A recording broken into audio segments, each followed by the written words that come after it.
Hey guys, welcome back to Sad Dad. This is a podcast where I sit down with my fellow funny friends, my fellow comedians, and we talk about dads. Hi, my name's Dave Abkarian. I'm your host with the most. That was hacky. Oh man, I was struggling to think of how to intro this episode. I mean, things have happened this week. Lots of things have happened this week. But I was blanking on all of it. I ran a show on Friday. I mentioned it in this episode with Tim that did not. It was objectively, the show was good. I just kind of had a rough go at it. But then Saturday was good, so kind of made up for it. And so that's fine. You know, it's a hills and valleys of comedy. Let's see. My daughter's she started at a new school, and that's been going well. And there's, I guess, an update for anybody that was listening last week. They started digging this well behind my house, and I think they're almost done. Most of the heavy machinery is gone. I guess the thing they have to do is they have to let the well breathe. I don't know what you call it, but they stuck this. They drilled the hole, and then they stuck this big old pipe down it, and then they just let the water run out of it. There was a geyser behind my house for a whole day. They just let all this water run, and I guess that's what you do. I don't know. I had this permit Patty show up at my house from the county. I got a knock on my door, and it was weird because somebody used my door knocker.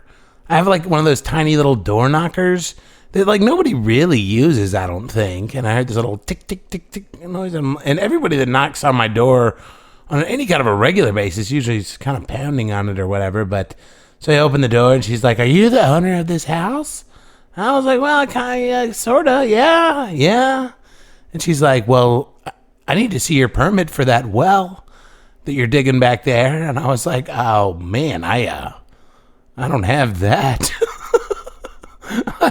That's I don't know. I was not involved in that process at all, and so I had to call my dad. And this lady's like, "Man," she's like, "Well, if you don't have a permit, you're gonna be in trouble, mister. You're gonna have to pay a lot of money." And I was like, "Well, first of all, that well is beyond my property line, but secondly, I mean, to dig a well like that, that's $25,000.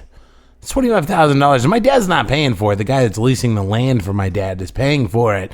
But it's of course, we would have a permit.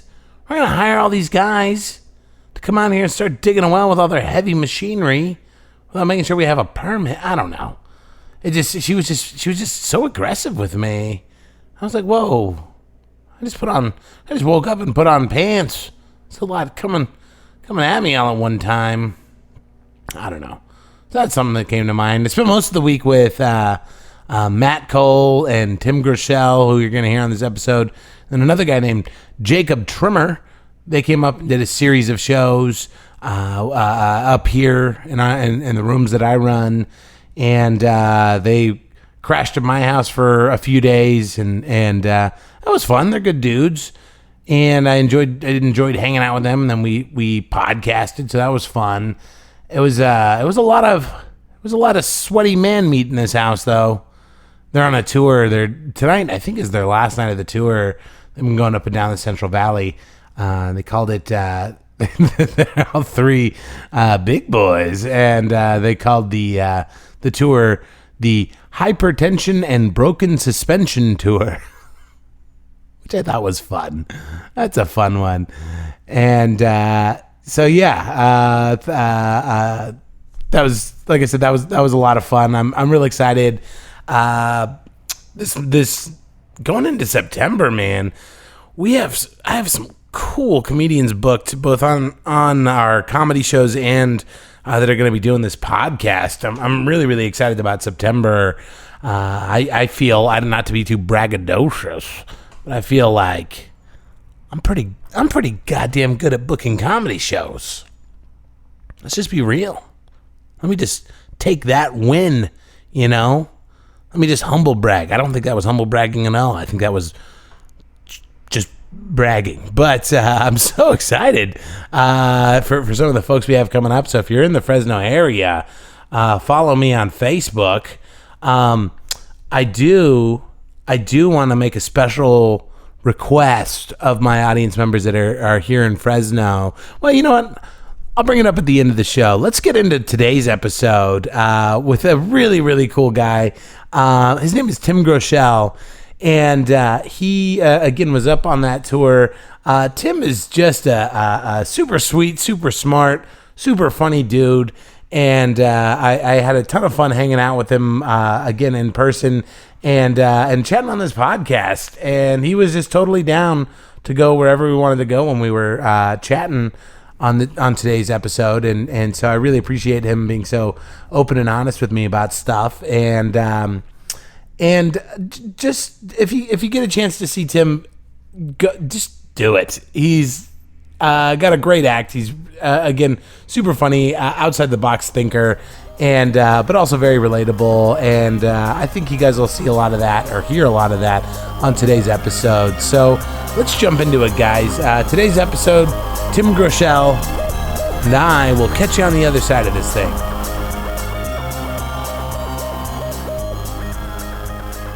You feeling? You look like you sleep on the little couch. I did sleep on the little couch, yes. He's all curled up like a cat. Yeah. You slept there's no easy way on that short couch because you're either sleeping in the fetal position or you're doing the like legs up, and that just feels weird and uncomfortable, like way too much blood rushing to the head. It does. We had that air mattress. I think I was too drunk to remind you of that last night. I'm sorry. It's all right. That's care. on me. I don't care. But you handled it. You slept in your jeans, though. I felt bad when I woke up this morning. Yeah, I didn't think about it at the time. I don't really care. Yeah. Again, I was fine. God, I'm the worst. If I'm not wearing jammy pants when I go to bed, You're out. Sleep. Yeah. It's over.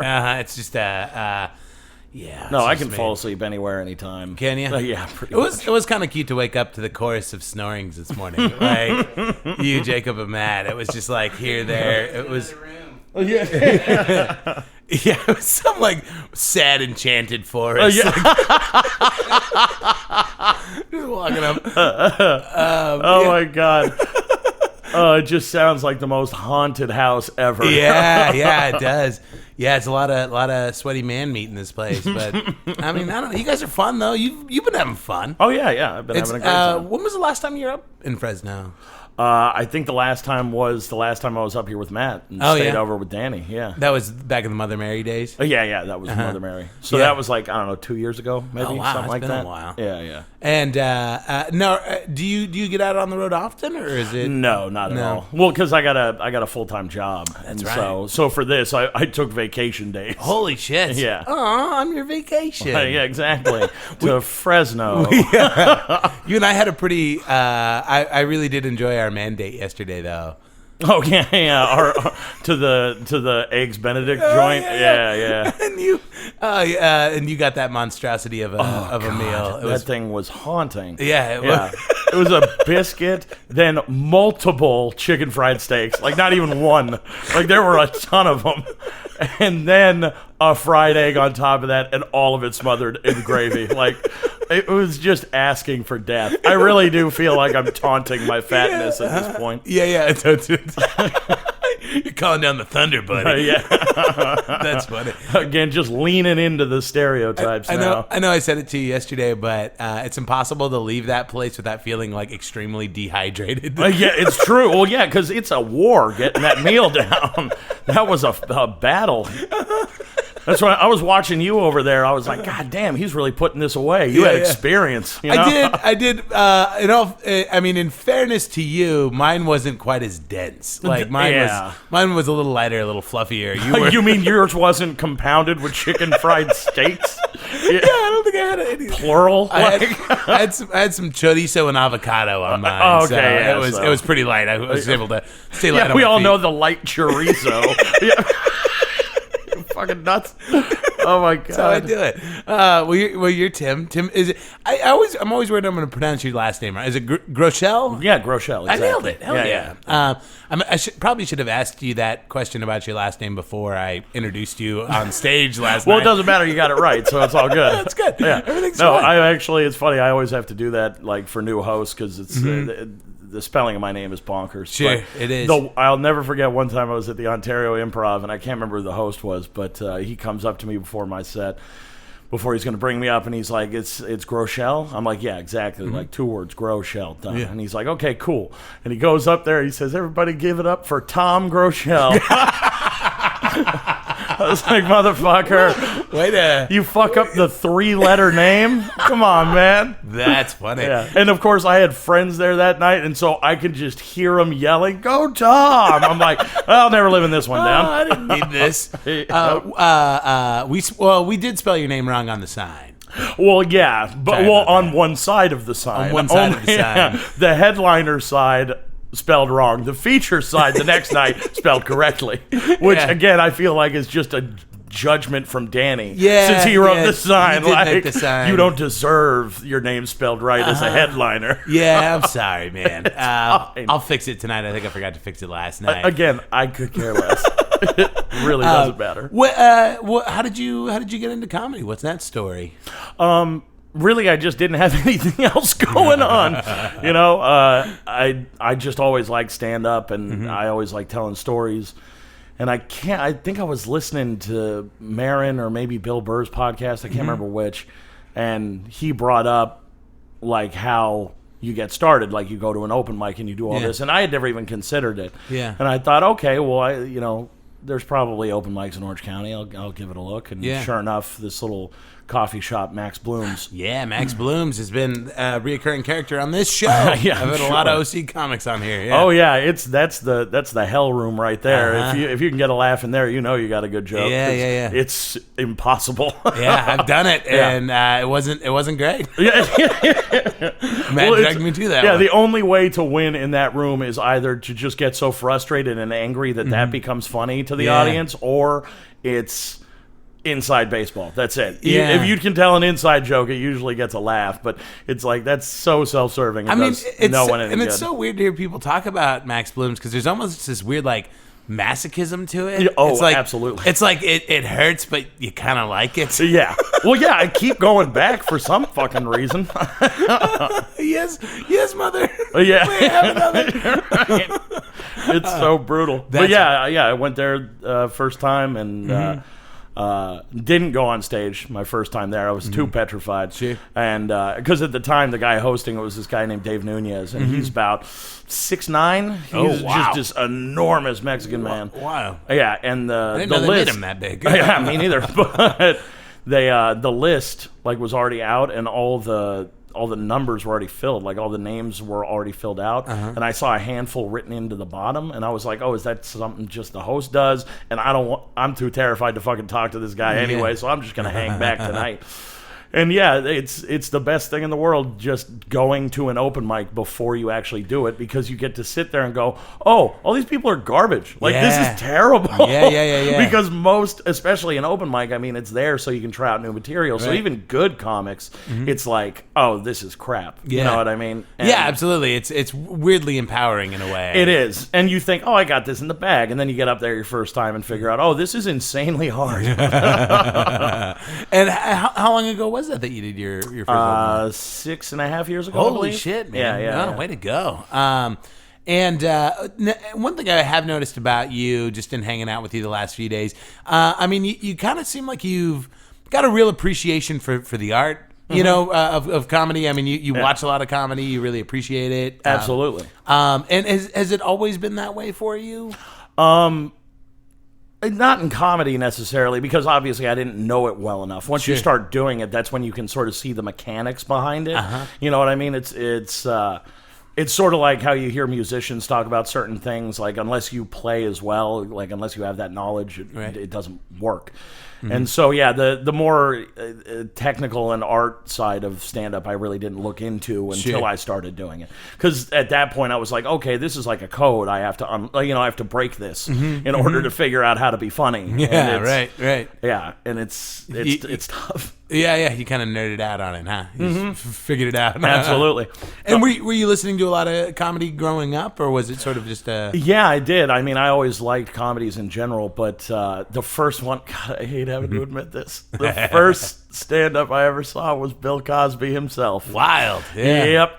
He was funny, man. Yeah, it's a killer special. He murders. Yeah. But at the time, I didn't even know, like, that was a job. Like, I just thought it was this weird movie. You know what I mean? Where the dude from Ghost Dad just talks about his family for an hour. Like, I was embarrassingly old when I realized that they weren't just making it up on the spot. Same here. Yeah, I think I was like in my mid-20s before I realized, like, oh, you actually have to practice. Yeah. No, they write this. Yeah. Yeah, it's like the first time you find out that like that things like roasts or other things are written beforehand. You're like, oh wait, they're just not that smart immediately. Oh, this makes this so much more attainable. Right. Or that like wrestling is scripted. Like, it's one of those same things. Yeah, it's the sad fat guy version of Santa Claus isn't real. Exactly. Yeah.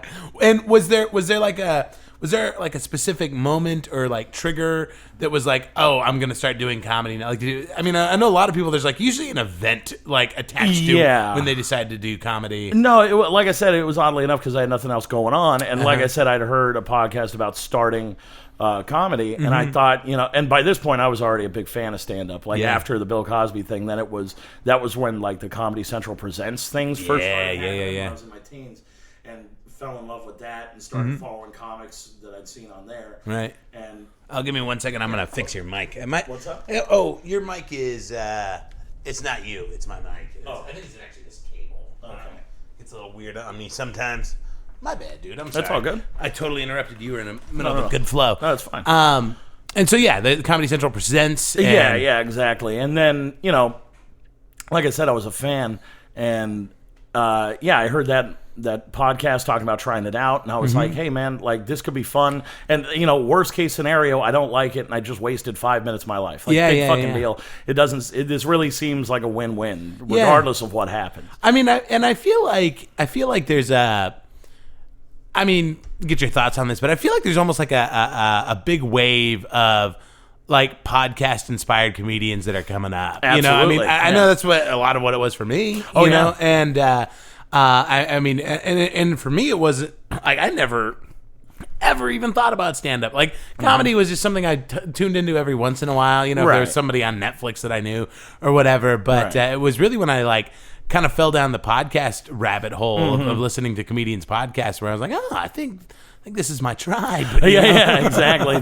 These fucked up weird people. Yeah. So it's interesting to see the way podcasting has perpetuated comedy, not just in the overall awareness, but how it's inspired an entire generation. Again, it's this seems so much more attainable now. Like when you hear, especially when you hear big comedians, like that's one of always the most endearing things to me is to hear like killers who sell out arenas say, "Oh, I had a shit night." Yeah, like everybody bombs. Yeah. You know what I mean? It's inescapable, and there's something really.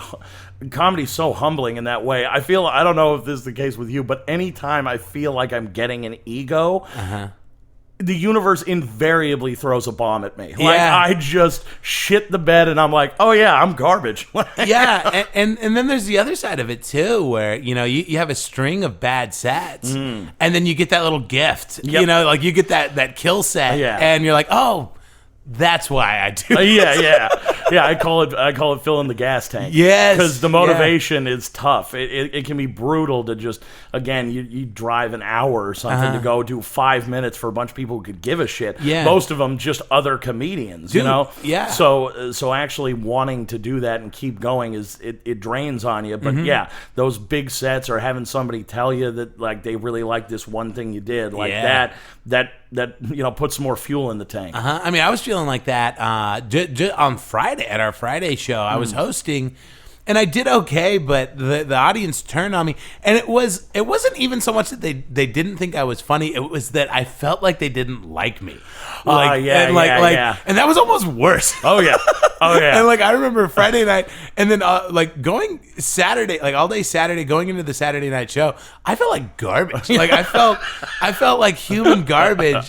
And then I had a great set that night, and it was immediately like, Friday never. Yeah, that's the joke. Is you're only as good as your last set. You could have 100 good sets in a row, and then you have one bad one, and you're like, I'm the worst comedian that's ever lived. Yeah, it never fails. You're only as good as the last set. And speaking of people not liking you, that is always worse. By the way, like it's one thing to not like your material, but this is such a personal judgment. Like they're like, just as a human being. Yeah, I don't think I care for you. Like, ouch, that hurts. Yeah, right. But I had one outside of Brea with Danny Leach's.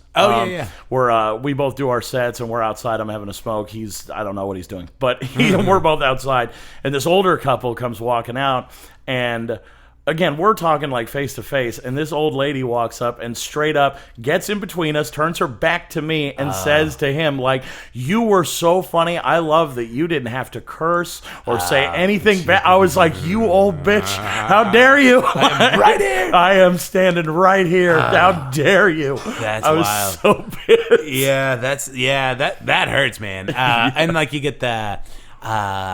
when you have a rough set, and people, all I can think to say for it's always this for me at least. So you're so brave. You're so brave. Holy shit. I was going for funny. Yeah, I appreciate that you admire my attempt at comedy. Fuck. It must really take a lot for you to get up there. That hurts. So yeah, that's rough. And were there any? I mean, I know you mentioned the Bill Cosby thing, but were there any like comedians in particular that were? Oh yeah. Like the big one early on was Carlin. Yeah, it was George Carlin. Yeah. I like my buddy. This was like back when Napster was first happening, and so we were just downloading comedy all the time. Yeah. And he showed me like the airline announcement sketch that he has, where it's like 10 minutes. It's like I think it just closed the door on most airline jokes. Like it really, it's just so comprehensive. It's nuts. But after that, I fell in love with Carlin, and then thanks to the Comedy Central Presents, I became a big fan of like Attell and. Bill Burr and Louis and all of them. Yeah. And of course the tough crowd, those guys like Apollo and Norton and Patrice. Yeah. Do you know? Can you say all of Carlin's bad words? All the shit, piss, fuck, cunt, cocksucker, motherfucker, and tits. Yeah. Was it, okay? I know I can rattle them off too. Is it because of that Blink-182 song? There's a Blink-182 you're right. song There is one. I forgot about that. Yeah. And what was funny was that I didn't realize that was a Carlin bit. Like I was like, I can't believe Carlin would steal that from Blink-182. 20 years before they made the song. No, I bought that CD. The 7 words you can't say. Oh wow. I think the CD is called Class Clown or something like that, or maybe just called 7 words. I can't remember, but I bought that CD. Yeah. And Carlin had such a wild writing style too. Oh yeah, he wrote everything verbatim. Yeah, he really did, and it's very performative. You know what I mean? The way he does it, like you're not hearing him riff like ever. No, you know what I mean? Yeah. It's like an airtight set. This absolutely. Is what we're doing right he now. doesn't give a shit about anybody's yelling, anybody saying anything. He's doing his fucking material. Yeah. And I have an appreciation, for that on a certain level, but right. Well, that's the thing. When you're if you're good enough to pull it off, then it doesn't fucking matter. Why wouldn't? But why wouldn't you do that? Yeah. And all right. Well, cool. I feel like we got to know each other. I feel like our listeners have gotten a good sense of you. I see. So this is a podcast where we talk about dads. Mm-hmm. Tim, you have a dad? I do. You do? He passed away 2 years ago. Okay. And we had a odd relationship, I guess is the best way I can put it, because we didn't really like each other when I was growing up. Like we became way closer after I grew up. Oh wow! Like as an adult, because again, as a kid, I was like an insanely sensitive kid. I cried all the time, perpetually. Yeah. I get it. You know what I mean? It's the old joke from The Simpsons. I love Milhouse. You cry when there's a remainder in a division problem. That's a great line. Yeah, that was totally me. And I always like to start from the beginning, which is so You're originally from. Is your dad from Orange County also? He was a New Yorker actually. He was from Long Island, and then he moved here like in his early teens, I think. And Wow. then, he grew up in Orange County. Do you know what kind of kid was he? Was he? He was a fucking train wreck. He was a little asshole by all accounts because he was 6 of 7. Wild. Yeah, so he had a huge family, and so he was a nutball.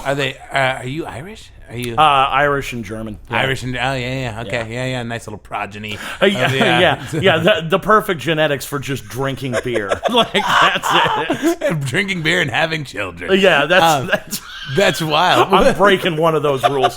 Hey, way to go, man! Yeah. Break the cycle. Absolutely. Just end the bloodline. Yeah, that's it. I'm colorblind. I got an addictive personality. I'm fat as hell. This shit don't need to keep going. Also, it's a terrible last name. Get rid of it. That's funny. How did your family end up out on Staten Island? Long Island. Long Island. Yeah. I don't know actually. I don't know the whole backstory behind the Groeschel lineage, but sure. But it's the weirder one is for my grandpa because he originally it was a dude Paul Kernan who married my grandmother and they had 5 kids and then he died I think in a car wreck and his best friend is Leonard Groeschel. My grandfather married his wife. Whoa. Yeah, and had 2 kids, my dad and the youngest aunt. Oh, no shit. Yeah, so weird family. Yeah. That is a little weird. I mean, I guess it's a little sweet in a way. You know? I guess if you want to, I guess it could be kind of creepy too. I mean, that's what I mean. Yeah. I don't know how to feel about it. Yeah. It's like it's sweet odd. in the sense that he wants to make sure that his best friend's wife and kids are taken care of. But then it's like, well, was he? Maybe. Yeah, how long had he been thinking about this? Were the brake lines cut? You know? Start asking a lot of weird questions if you think about it. This is why I don't look into these things. I get it. I'm there with you now. I get it now. Okay, so I wasn't sure if it was one of like the immigrant story. Showing up to Ellis Island. No, I have no idea. I think that's everybody's story at some point. But okay, so your dad's out there on Long Island. He's growing up. He's you said he was kind of he was a rascal. Yeah, and played hockey and football and drank and got in trouble, did all that shit. Was he was he a good student? Do you know what he was like in school? No, he was pretty good, but not, but like enough to just get by. You know what I mean? He didn't really give a shit. Sure. And he was in the band. He was a drummer. Oh, that's cool. Cool. He kept playing afterwards. Oh, he was incredibly cool and easy to get along with, but again, on a surface level, like in low doses. Living with the guy was a whole other situation. I got you. So he's going to school out there. He's kind of a cool kid. Sounds like he might have wore like a leather jacket. Oh yeah, and he had the full blown Jew fro. Wow. There's pictures. So this is like the 60s. Like late 70s. Oh wow. Yeah, okay. and every time I would pull up a picture of him with that fucking hair and make fun of him, he's like, "You have no idea how much money people were spending for that glorious mane." That's cool. So he kept.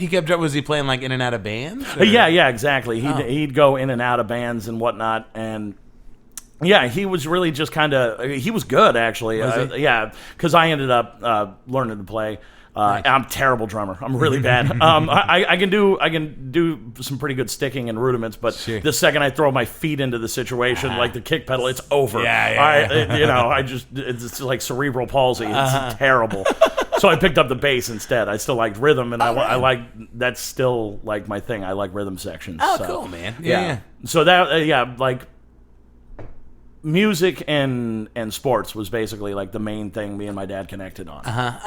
That's very cool. And so he's being the cool kid, playing in bands. At what point does he meet your mom? In high school.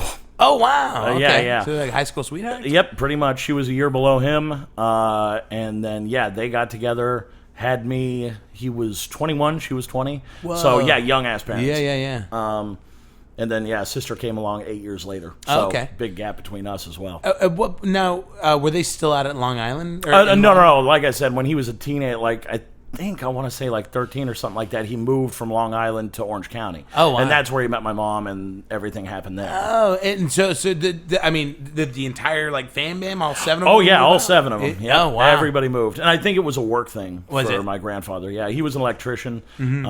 He actually did a lot of work on the Angels Stadium when they had gotten rid of the outfield and they made it like the arena. Oh, and cool. then, of course, 10 years later, they broke it back down and did it again, which really pissed him off. He's like, I worked my ass off with that goddamn stadium. I got you. And so you really were like born and raised in Orange County. Yeah, huh? yeah. What was your upbringing like? Oh, fucking chaos. I was a terrible student. I was, because teachers typically hated me because I knew a lot of the shit. Like, I picked it up pretty fucking easy. I didn't realize until years later how lucky I was to just pick up reading, especially, so easily. It's sort of like when you're in class and they call on someone to read and it's some dipshit. You're like, God damn it, we're going to be here for an hour. This kid can't read. You know what I mean? It's awful. And I'm like, come on, man, just pick on me. I will just fucking rattle this off like it's nothing. We get the hell out of this class. But of course, that's just a selfish douche way to look at it. Shit. Years later, of course, when I grew up, I was like, oh, I'm just really lucky that it came to me easily. Yeah. And so school was easy as fuck. I was just lazy. I hated homework. Yeah. I would ace tests and still fail the class because I just never turned in work. Yeah. And teachers fucking hated me for it. Oh man, dude, you just totally triggered a memory for me when I was what was that? Maybe in 5th grade. I was reading out loud to the class, and I read the word mosquitoes as mosquitoes, and it was like the end of my world. I was like, we're moving. Yeah, we're leaving. I'm done here. I'm gonna move to Mexico. I'm gonna change my identity. The ripe old age of 11. Kids I don't know how kids could be so cruel over that. Yeah, I know. It's insane. Yeah. Well, yeah. Kids are ruthless, man. Absolutely evil. Absolute savages. And like that's where I mean, like for me as a dad, that's where I'm trying to always like. I think my daughter gets annoyed with me because I think she genuinely is cool, and like all her friends think she's cool, and I was not cool. Yeah, no, not at all. And so I'm always asking, I'm like, how are the kids at school treating you? She's like, they're fine. Like everybody's fine. I'm like, yeah, but like, what mean things are they saying about you? Nobody says anything mean to me, Dad. Wow. And I'm like, I hate you. Yeah. Yeah. If I was your age in your class, I'd hate your fucking guts. Right. Seriously, it's like, oh, you're the well-adjusted popular kid? What's that like? Well, yeah, fuck you. Oh my god. Yeah, because I was just a train wreck growing up. I was a chubby. Were you the chubby kid too? Oh yeah, absolutely. Yeah, that's the Yeah, whole. see, I played sports, so I kept it in line. that's but cool. of course, the second I blew out my knee and the sport stopped, but the lifestyle still maintained. So that's when I really got fat. That's a great. But you were saying you and your dad really bonded over sports. Yeah, that was one of the few things we really connected on.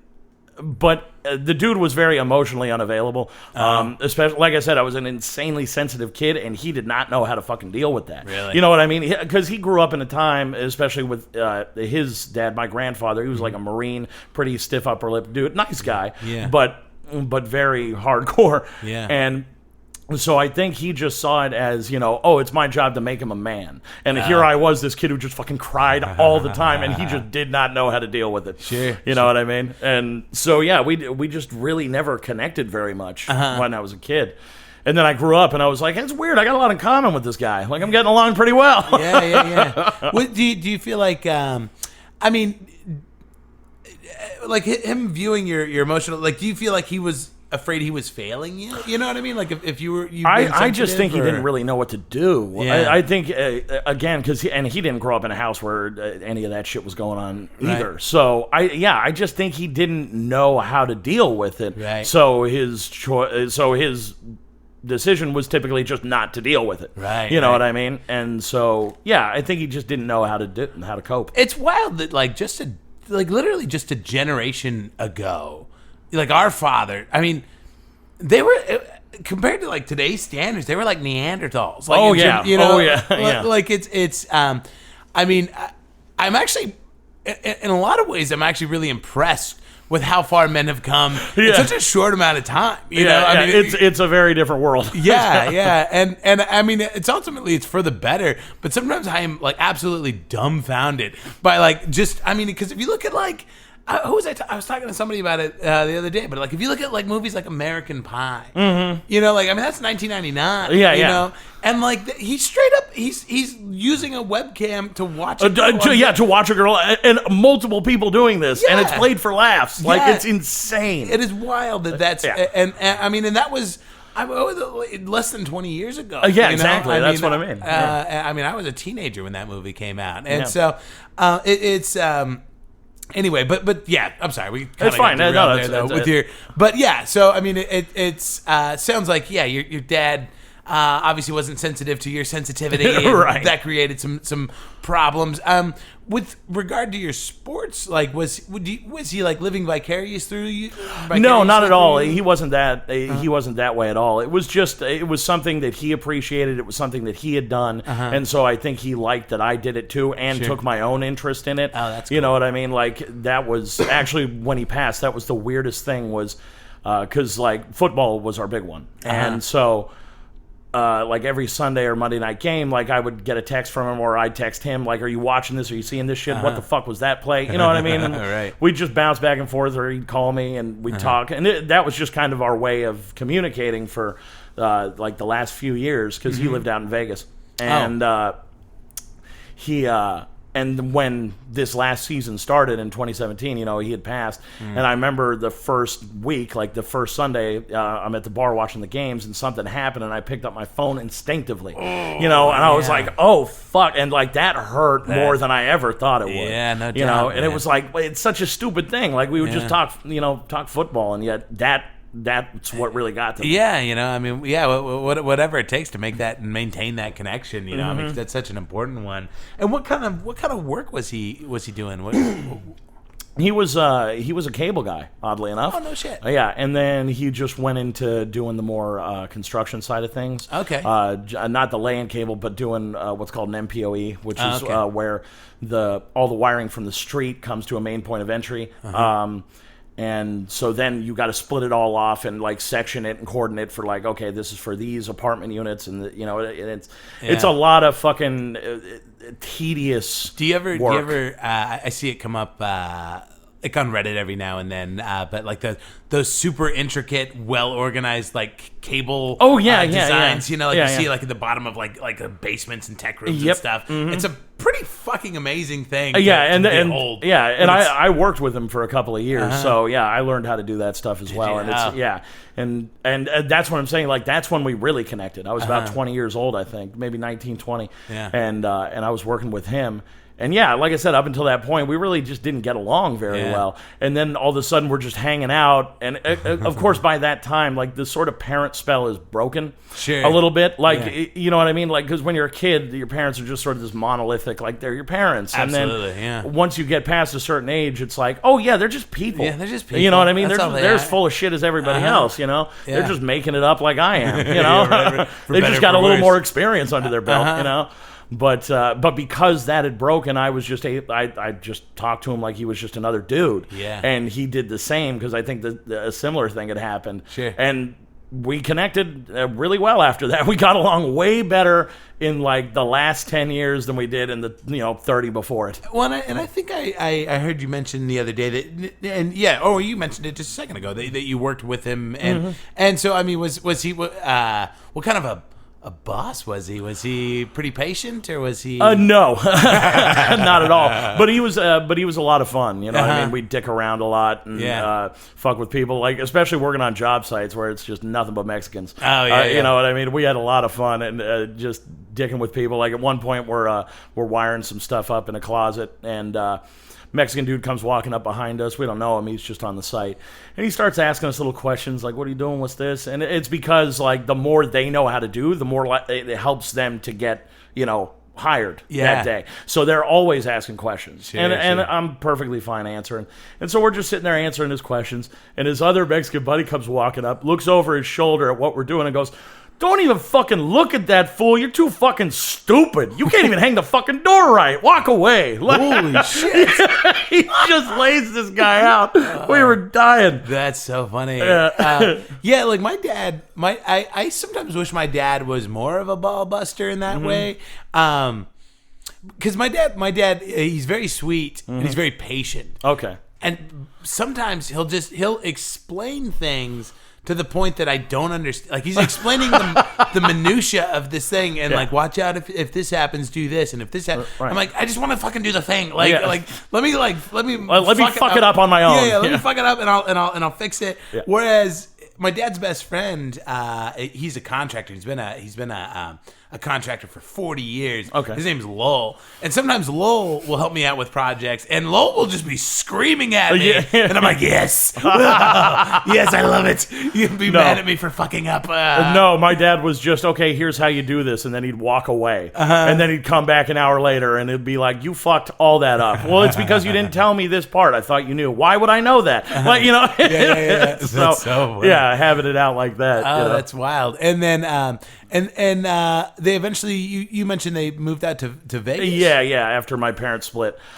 They split once when I was like 10, and then they got back together, and then split again like in my early 20s. Oh, wow. Yeah, and his side of the family, they all live out in Vegas. So okay. he went out there. Did you get out to Vegas often? Oh yeah. I go out as often as I can. Did you ever perform comedy in Vegas?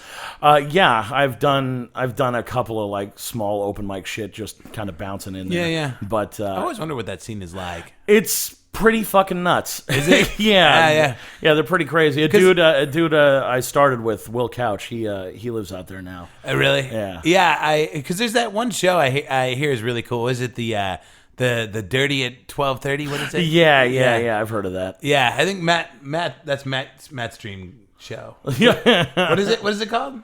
Dirty 12:30. Oh, I got it right. Yeah, you got it. Yeah. Bucket list show. Do have you performed in Vegas much? Yeah, a little bit. A little bit. You can talk a little bit. I don't want to. Yeah. No, you're fine. Yeah. Matt's so fucking polite. Yeah, we're already addressing you, man. You can talk now. You're not going to ruin it. Okay, and so your dad was out there. He moved out there like in your mid 20s. You were saying, and I mean, did he like Vegas or? Yeah, he did, but it was bad for him because he's a hardcore boozer, like big time. Like that's what ended up killing him. Wild. Well, actually, what ended up killing him is that he discovered he also really dug oxys. So that combination. When you're in your 50s and you have arteriosclerosis, probably not a good combo. You know what I mean? Was he being prescribed it, or did he have to? Oh, no. No? No. That's bummer me. I'm sorry. Yeah, it is what it is. Yeah. But no, it was funny. We talked about it, weirdly enough, like because of his personality. That's why I think he drank so much, is because he was 21 years old, has his first kid, has a wife, and again, the way he grew up, excuse me. He, you get a job, you support your family. You know what I mean? Like that's what you're supposed to do. That's like the fucking mission statement.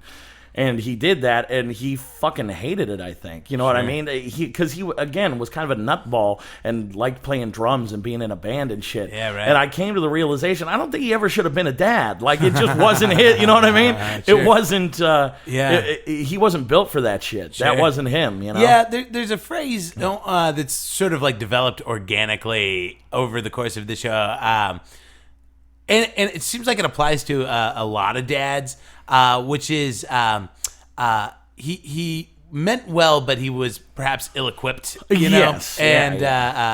That seems like the type of guy where he wasn't necessarily a bad person in any regard. It was just he was just ill-prepared for.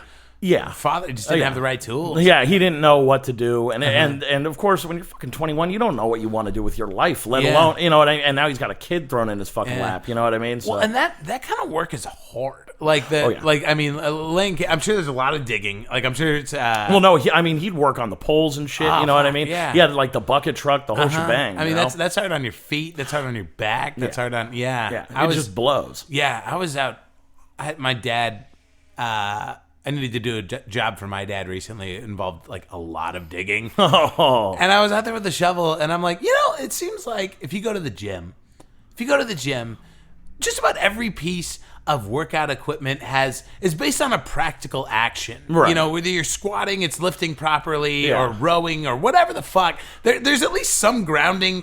There's something. It's attached to something else out there in the real world. Right, that can be applied. There's no shoveling machine. No, there is. Shoveling is like the most unnatural thing for a human being to do. Yeah, it's awful. It hurts so bad.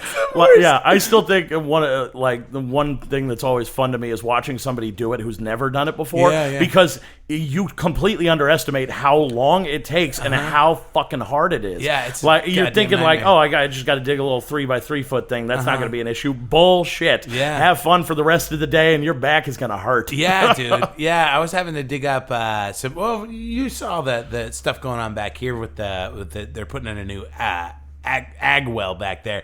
But I had to dig up this pipe that my dad he needed to cap this one pipe off. And the worst, the shittiest part was he kind of knew where it ended, but he needed to cap it off like midway. And so he had like a general idea. He had a vague notion of where it was. Yeah. The fucking craziest thing that I thought, if you had, before I watched it happen, I would have called complete bullshit on it. But do you know what witching sticks are? No, I don't. Dude. They're like these two, they're like perpendicular pieces of metal that have like some sort of like a magnetic coating on them. Okay. And you hold them lightly. The long end kind of sticks out, and you've got the shorter end of the stick. You're holding it loosely, and you just walk. And these sticks will pick up on the if there's flowing water, they'll pick up on the electromagnetism created by that. Get the fuck out of here. I can show you, dude. After, if you don't believe me, I'll go. Fucking nuts. I will go get them right now. And it was with like my dad's buddy came out there. He's like, "Oh, did you use a witching sticks?" I'm like, "What kind of sorcery is this?" Yeah, exactly. It's fucking bullshit, man. I got to dig a hole right now. Yeah, what is this, Harry Potter? You're handing me fucking wands right now, man? And he did it, and like they'll literally like cross each other when you're like above fuck? it. And that's so weird. And that's where the fucking pipe was. I couldn't. If I hadn't dug that goddamn hole, I would have been like, "This is bullshit." Yeah. Like if I didn't find the pipe exactly where those sticks said that it would be, you'd call bullshit. Yeah, absolutely. It was just fucking weird, man. That's nuts. Okay, and do you have? This is usually the portion of the show where I ask for a dadicdote. Oh, okay. Do you have like a particular memory? Or profound experience with your dad? Yeah. There's one that we still say to this day, just because it's so goddamn funny. We where were we working? We were down in Chula Vista, California, which is like right on the border. Yeah. And kind of a shithole. And we're working down there, and we're driving back from the job site to the hotel we were staying at, and I had a box of Pop Tarts that we had gotten for just a snack, and I pull them out. They come in the sleeve, two a pop. And so I open one of the sleeves up, and I start eating it, and my old man goes, "Hey, give me one of those." I said, "Okay," and I pull out another sleeve, because fuck him, I'm having two. And I set it on the center console next to him, and I continue to eat, and then I pull out my second one, and I start eating it. And unbeknownst to me, he hadn't seen me set down his own sleeve for him. So funny. from his point of view, I said, he asked me for a Pop-Tart. I said yes, then proceeded to eat both in front of him. And I got maybe halfway through the second one. And again, I'm oblivious to this because as far as I'm concerned, I already gave him his fucking Pop-Tarts. So we're in the dead silence of his fucking truck cab. And out of nowhere, he just screams at the top of his lungs, "Give me my goddamn Pop-Tart, boy!" It scared the shit out of me, but that's something we say all the time. "Give me my goddamn Pop-Tart, boy." The best part about that is it sounds like he was literally like fuming. Oh, it was building. Yeah, it was building up. Because I said yes, ate one, and that whole time he's like, "Where's my fucking Pop-Tart? Where's my fucking Pop-Tart?" And then I started to eat the second. He's like, "You gotta be fucking kidding me!" And just snapped. That's so funny. Did he have like an anger problem? Oh, yeah, absolutely. He could snap pretty easily. Yeah. But most of the time, he was pretty easy to get along with. Sure. But yeah, he would freak, and especially, it also comes from my grandfather, his dad as well. He's a fucking piece of work, that guy. But he because his wife, my grandmother, she was a Catholic school teacher, so she's a very straight laced lady. And so whenever she's not in the room, he says "God damn it" as often as he can. Like it's like a fucking pressure release valve for the old man. God yeah, damn. he just walks around. God damn it! Like, Like, everything. That's what comes out on the exhale of his snore. Exactly. Yeah. And my dad would fuck with him so much, like, because like at one point, again, we have a huge family on that side, so whenever we all get together, dinner is a fucking ordeal. You know what I mean? Like, are we going out? If we are, then where? We got to call ahead and let them know here comes a dozen fucking maniacs. Right. Because you've got 7 aunts and uncles or 6 aunts and uncles. And the cousins to go along with them, and their kids now. So it's a huge tribe on that side. So dinner is always an ordeal. So my dad's on the phone with his sister, with my aunt, trying to work all this out. And he hangs up the phone, and my grandpa's sitting in his Barker lounger, and he's like, "Oh, what's going on, goddammit?" And my dad's like, "Oh, everybody's coming over here." And he's got like a tiny little 1-bedroom apartment. And he is out of that chair in the blink of a fucking eye, just freaking out. Like, what are you going over here? And he grabs his keys. He's like, "I'm leaving. I'm out of here. Fuck this." That's hilarious. Holy shit. And my dad is laughing his nuts off, That's funny. And I'm like, "Jesus Christ, Grandpa, he's kidding. It was a joke." And he's like, "That's not funny. They do that shit, goddammit." I like that your grandpa's an aging Rodney Dangerfield. Oh yeah. That's too funny, man. Yeah. And did your folks keep it civil after they split up? Or? No, it was ugly top to bottom. Sorry, man. Yeah. I mean, I don't know. It's weird. Kind of, I think it was better after the split, just because, like, obviously the shit had been building. Sure. Being there for them yelling at each other and fighting and all that garbage, like the fact that that went away was way better. Gotcha. Yeah, I mean, sometimes it's just not meant to be. Yeah, exactly. And is your mom doing well these days? Yeah, she's good. She remarried. This dude Daniel, good guy. Oh, good. And your sister's well. Yeah, she's doing good. Oh, good. Awesome, man. Yeah. That was great. We totally, nailed it. All right, cool. Tim Groeschel, I'm going to turn on I'm literally holding Tim hostage right now because I have to turn off the air conditioner to do this podcast. So we were both sweating profusely. The last thing I'm going to ask you is, where can the people find you on social media, man?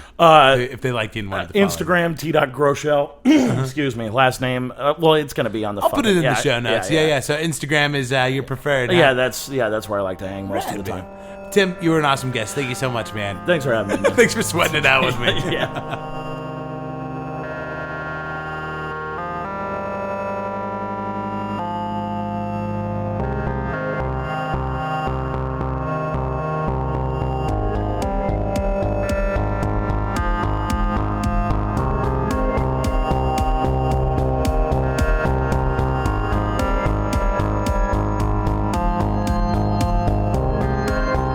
And we're back.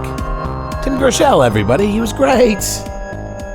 Wasn't he great? I'm going to link some of his social media stuff in the show notes, so give that a click and give him a follow. Thanks again, Tim. You were an awesome guest. Just some what do you call it? Podcast housekeeping stuff. Speaking of housekeeping, I got all of my laundry done. Like, even the weird stuff, like bath mats and like bathrobes and bath, just pretty much all the bath stuff too. Like, I have like all my clothes are like folded and in my dresser drawer where they belong. It's amazing. I've made a joke about it before. I don't think I've done it on this podcast, but I always referred to my laundry basket of washed but unfolded clothes. I'm the worst about that. I'll just pick it right out of the basket. I used to call that basket of washed but unfolded clothes Robert Mueller, because things just keep piling up and it doesn't seem to be going away. It's me just laughing at my own jokes. But some housekeeping stuff. Again, rate and review on iTunes. That'd be great. Email me your dadecdotes. I'd love to read some of those from you guys if you get a chance. saddadpodcast@gmail.com. Again, the Sad Dad Patreon. If you feel like contributing and supporting the show with your money, that'd be awesome too. I do not make I make very little money doing any of this stuff, but I enjoy doing it. So if you want to help me out in that way, it's greatly appreciated. If not, the iTunes review is awesome too. Or just email me and be like, hey, hi Dave, I listen to your show. And that's good too. I mean, I can't really pay for anything with that, but it's nice. I appreciate the highs and the kudos. Very insecure. And if you're in the Fresno area next Monday, what would the date on that be? Let me pull that up.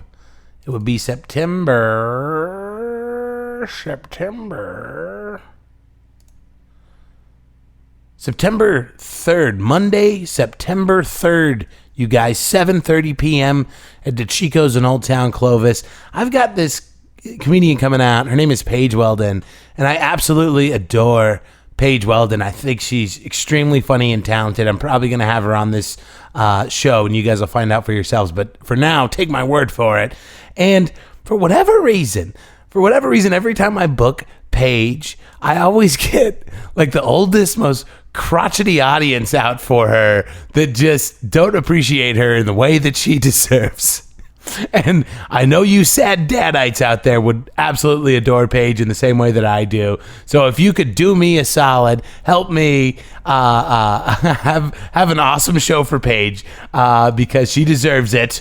Come on out to DeChico's in Old Town Clovis Monday, September 3rd, 7:30 p.m. And it's going to be a killer show. She's bringing up a feature act with her that I really like too. So I think that's it. Guys, thank you so much for listening and your continued support and downloading the podcast. I think that'll do it for this week, you guys. I'll catch you next week. I've got a couple of options. I've got a couple of episodes recorded at this point. I got them in the can. I'm not sure exactly who I'm going to release for you next week, so it'll be a surprise. But that's it for now, guys. Adios.